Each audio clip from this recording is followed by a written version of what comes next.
Well, to break that down a little bit more refined, I want you to understand that you have to trade the same time every single day.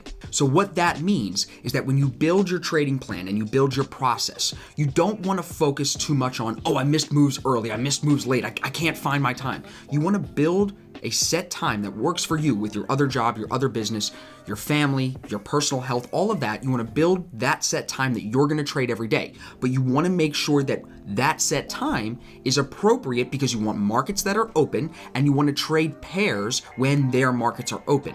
The most volatile time, and this is when I trade, is that London to New York open. Very often we'll find great trade setups that fit our system early London, 2 a.m., 3 a.m. New York time. But we'll also find trades 4, 5, 6, 7, 8, and even 9 o'clock in the morning, New York time, all that fit the same system, the system that I teach in our course, all that are taking advantage of this volatility and this volume that are overlapping during the London and New York sessions.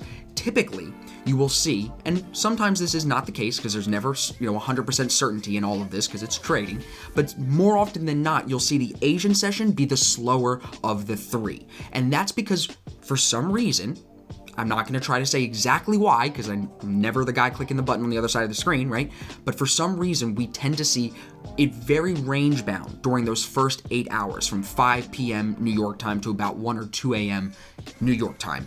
That period is very much a consolidation period for majority of the currency pairs. And I think you can point to the fact that the dollar is 88% of currency transactions. The dollar is closed during the JPY, the AUD, the NZD session, during that Asian session. We're all asleep here in New York. So we have to wait for that market to wake back up. We have to wait for the pairs to get active because what do we need?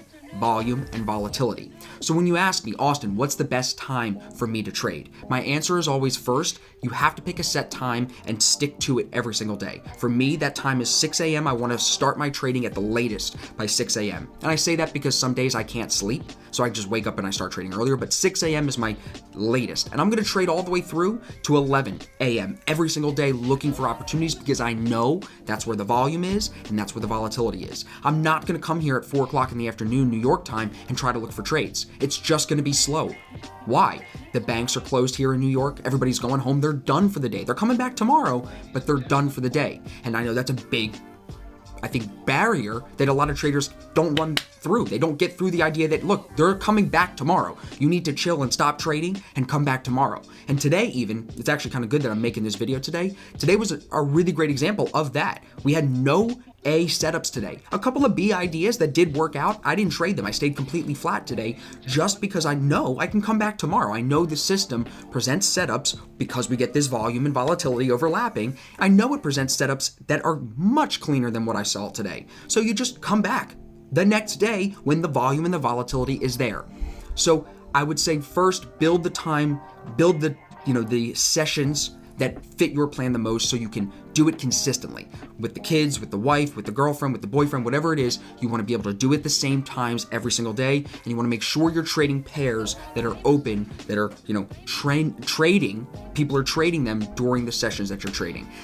I hope this video provides a little bit of clarity to when you should be trading to the most active times in the Forex market. I want you to also understand one final piece is that this changes. Because of Brexit right now, because of, the trade deals with China, the euro, the dollar, the pound, they're really volatile. And there's a lot of volume in them because everybody wants to speculate on this too.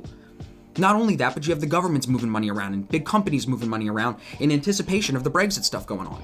So the volume and the volatility will change. You just need to follow it. Stick to set times and follow the volume and the volatility.